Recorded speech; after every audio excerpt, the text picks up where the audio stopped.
Kelompok sosial merupakan kesatuan himpunan manusia yang tinggal bersama karena ada keterhubungan di antara mereka.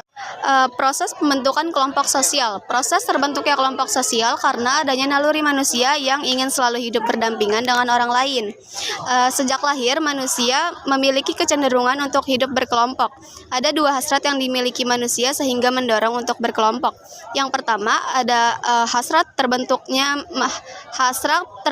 manusia dengan kelompok-kelompok sekitarnya. Yang kedua ada hasrat manusia yang bersatu dengan alam sekitarnya.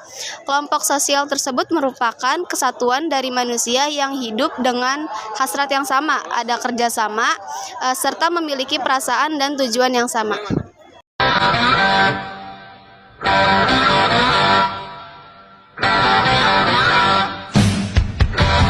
Selanjutnya ada ragam kelompok sosial di masyarakat. Yang pertama itu ada kelompok dalam dan kelompok luar. Nah, bedanya kelompok dalam dan kelompok luar, kelompok dalam menandakan bahwa kita adalah anggota dari kelompok tersebut. Contohnya, keluargaku, kelasku, dan sekolahku. Misalnya, kataku dalam pencontohan di kata tersebut adalah tanda bahwa aku merupakan anggota dari kelompok tersebut. Yang kedua ada kelompok luar atau out group. Nah, out group ini menandakan bahwa kita bukan anggota dari grup yang lain.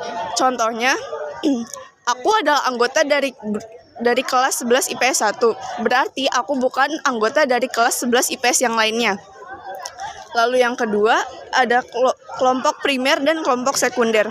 Menurut Cooley, dalam Andayani tahun 2020 halaman 182, kelompok primer adalah kelompok yang ditandai dengan ciri-ciri saling mengenal dan hubungannya terjalin erat juga bersifat pribadi. Contoh dari kelompok primer tersebut adalah keluarga, sahabat, dan yang lain-lain.